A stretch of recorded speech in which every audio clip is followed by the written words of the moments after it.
नमस्कार। कर्क राशि के सभी दर्शकों का बहुत बहुत स्वागत।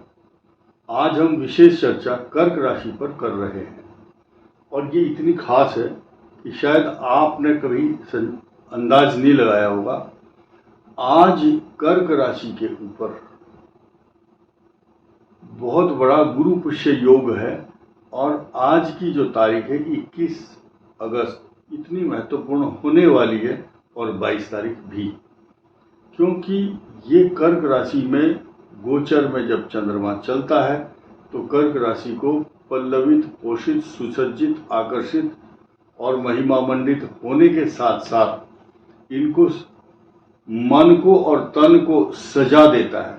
ये इस साज सज्जा का प्रतीक है। साथ ही साथ आप देखेंगे बुध और शुक्र लक्ष्मी नारायण योग बनाकर कर्क राशि पर ही इसको महिमा मंडित करते हैं। इस राशि को एक नया सब्जेक्ट ये है कि जब शुक्र और बुध चंद्रमा के साथ आते हैं तो ऐसी पोजीशन में इसका प्रभाव और कई हजार गुना बढ़ जाता है। कर्क राशि का स्वामी चंद्रमा, यानी कि किसी स्त्री के साथ जब उसका पति सुसज्जित अच्छी पोजीशन में हो तो उस स्त्री का सम्मान बढ़ता है।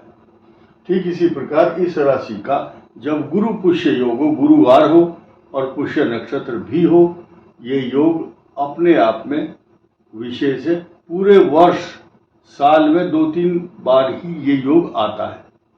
ये जो वीडियो है ये 2 in 1 है आपके लिए, क्योंकि कर्क राशि पर लक्ष्मी नारायण योग और गुरु पुष्य योग पर अलग से हम वीडियो बनाएं, उसमें 10 मिनट आपकी खराब होंगी।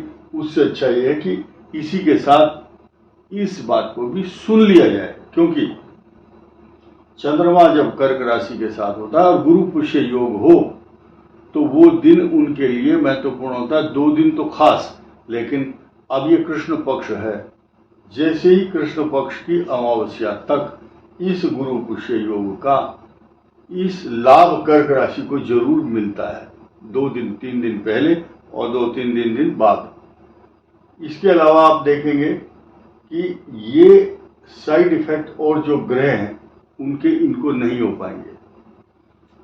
नई चीज क्या है, पराक्रम भाव में मंगल आपके छोटे भाई बहन के लिए छोटा सा कष्टकारक जरूर होगा, लेकिन मंगल ग्रह पराक्रम स्थान में बैठकर कई हजार गुना लाभ देता है। लेकिन इस मंगल की दृष्टि यहाँ पर भी है, उसकी चर्चा भी करना बहुत जरूरी है।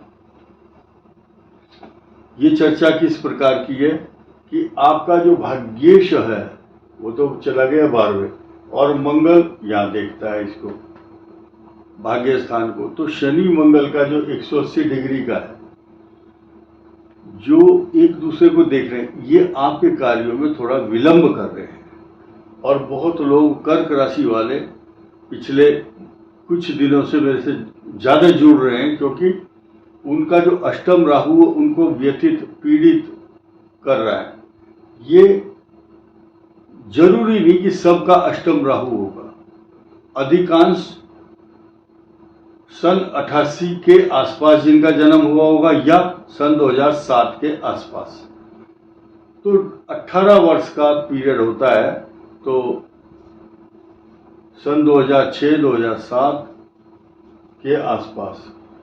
अब आगे बढ़ते हैं हम।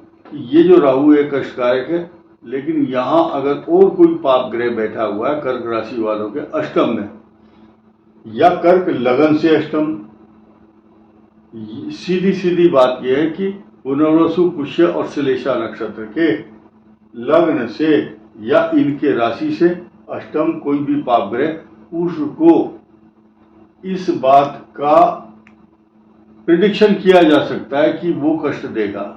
वो किलिंग प्लेनेट है, हीलिंग प्लेनेट होगा अगर कोई यहां इस भाव को यहां से या यहां से दृष्टि डालता हो, तो ऐसी पोजीशन में आपको कोई कष्ट तकलीफ नहीं होगी। अब आपके भाग्य का स्वामी 12वें चला गया। कुछ लोग ऐसा बिजनेस भी करते हैं जिसमें विदेश से लाभ होता है। विदेश से लाभ कैसे होता है? जैसे इंपोर्ट एक्सपोर्ट है, या कोई आदमी विदेश में रह रहा है, वहां से धन कमाता है, कुछ लोग ऐसे हैं, फॉरेन करेंसी आती है, बहुत से लोग मीडिया सोशल मीडिया पर हैं बहुत, तो उनको भी विदेश से धन मिलता है। ये तो हुआ इसका प्रभाव। लेकिन अब इनकी जो दशा है उस पर भी आऊँगा 2 मिनट के बाद। लेकिन पहले आप समझिए, सूर्य और केतु का जो मिलन है 18 वर्ष के बाद जो आया है, आफ्टर 18 ईयर, तो केतु तो और सूर्य का मिलन तो अधिकांश होता ही रहता है वर्ष में एक बार, क्योंकि 18 महीने ये रहेंगे, सूर्य घूमते घूमते एक बार तो आएंगे यहाँ पर। परंतु बात तो सिंह राशि की हो रही है, और केतु इसलिए क्योंकि केतु की जो पोजीशन है वो सिंह राशि में है।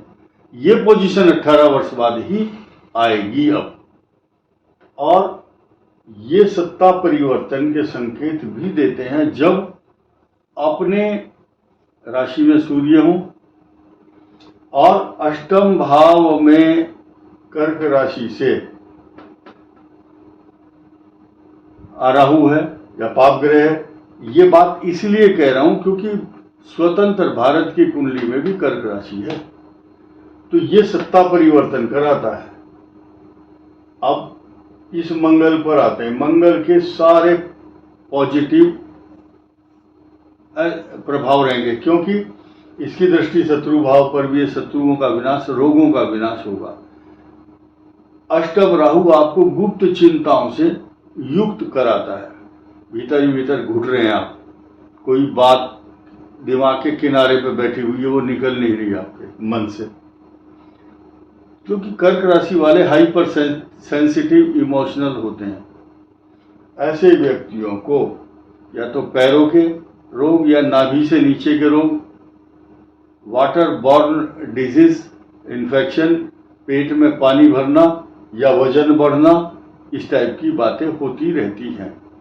अब आप देखेंगे कि ये जो कर्क राशि है, मैंने कहा था कि मैं दशाओं पर भी आऊँगा, लेकिन बस लास्ट में यही कहूँगा, ये 2 ग्रह आपके लिए धन के लिए अच्छे हैं। ये धर्म कर्म, तीर्थ यात्रा, यज्ञ, तप, दान, जप सब कराता है। ये पराक्रम बढ़ाता है, ये कष्ट देता है, ये भाग्य को वृद्धि करने वाला है। और ये जो 3 ग्रह यहाँ बैठे हैं, ये आपको डायनेमिक पर्सनालिटी बना रहे हैं। अब मैं महादशाओं पर आता हूँ। ये कर्क राशि है। अब यहाँ 3 नक्षत्र छिपे हुए हैं, आपको दिखाई नहीं दे रहे हैं, लेकिन ये जो 4 के साथ चंद्रमा लिखा हुआ है, इसका अर्थ है पुनर्वसु, पुष्य और श्लेषा। अब पुनर्वसु नक्षत्र वालों की जो दशा शुरू होती है वो तो बृहस्पति की है, पुष्य की शनि की है और श्लेषा की है बुध की। अब एक मोटा मोटा आइडिया ले लीजिए कि जो यंग जनरेशन है उनकी शुरू करते हैं हम बुध की महादशा से। बुध की दशा इनकी भी आएगी, पुनर्वसु की भी और पुष्य की, श्लेषा की भी। बृहस्पति की दशा सबसे अच्छी रहती है, बुध की भी अच्छी है बृहस्पति, और शनि की दशा तो बहुत अच्छी होती ही होती है, क्योंकि 19 साल तक ये राज करते हैं शनि की महादशा में। अब डिपेंड करेगा कि आपका लग्न कौन सा है और आपकी राशि कौन सी है, उस हिसाब से एक बार और रिव्यू करना आपकी जिम्मेदारी है कि वो ग्रह बैठा कहाँ है। लेकिन ओवरऑल शनि ढेरों के ढेर देता है, आप कल्पना भी नहीं कर पाएंगे। लेकिन केतु बुध कष्टकारक होता है, विदेश यात्रा में भेजता है। केतु इन्फेक्शन की बीमारियां। अब आइए 20 साल की शुक्र की महादशा, ये इनकम और चतुर्थ भाव। 20 साल साम्राज्य आपका खड़ा रहेगा। जो भी सुन रहे हैं मेरी बात और उनकी शुक्र की महादशा चल रही है, कहीं भी शुक्र बैठा हो, इतना कमजोर नहीं होता शुक्र देव। दैत्यों के गुरु हैं, ये हेड ऑफ द डिपार्टमेंट है, HOD हैं। अब इनकी जिम्मेदारी क्या है?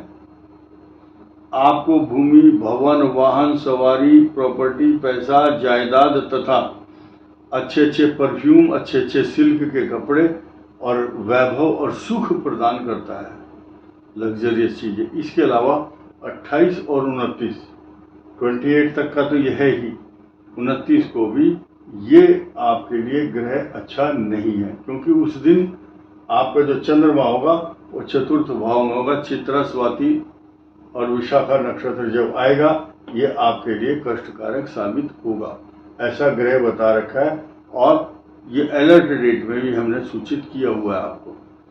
अब जब ग्रहण आएगा तब अलग बात है, क्योंकि ग्रहण जो है कर्क राशि के अष्टम भाव में आने वाला है 7 तारीख को। वो दिन भी आपके लिए बड़ा महत्वपूर्ण होने वाला है। बहुत इमोशनल होने की जरूरत नहीं है, एंग्जाइटी नहीं रखना, दिल को मजबूत करना तथा डरने की आवश्यकता नहीं है। आपके लिए शुभ होगा, पुखराज धारण करना आपके लिए सबसे अच्छा है। जिनकी इस समय शनि की महादशा हो, बुध की हो, केतु की हो, शुक्र की हो, पुखराज इसलिए बताया कि आपका जो भाग्येश है वो हीलिंग प्लेनेट है, बृहस्पति है, वो आपके भाग्य को मजबूत करेगा। भाग्य से ही सब कुछ मिलता है, इसलिए पुखराज पहनना, केले के वृक्ष की पूजा करना या केले की जड़, जो 1.5-2 लाख का पुखराज नहीं पहन सकता, केले की जड़ को, आज की बात कर रहा हूं अर्थात 21 तारीख को सुबह जब पुष्य नक्षत्र और बृहस्पतिवार होगा, उस दिन इस शुभ मुहूर्त में आप केले की जड़ निकालिए, छोटी सी, इतने से पीले के कपड़े में सिलाई करके गले में पहनना, पर्स में रखना, हाथ में बांधना या पूजा के स्थान में रखना। ये बहुत बड़ा ऑस्पिशियस और शुभ रहेगा, लिख लो कागज पर। और आपको 1.5 लाख रुपए का पुखराज ना लेकर के 1.5 लाख रुपए से ज्यादा कीमत की, क्योंकि वो अच्छे शुभ मुहूर्त में निकाली गई होगी। और ये जो मास है ये विशेष रूप से लक्ष्मी नारायण योग बना करके चल रहा है, तो आपको सोने में सुहागा जैसा महसूस होगा। केले की जड़ निकाल लो और रख लो। इस वीडियो में इतना ही। धन्यवाद, नमस्कार।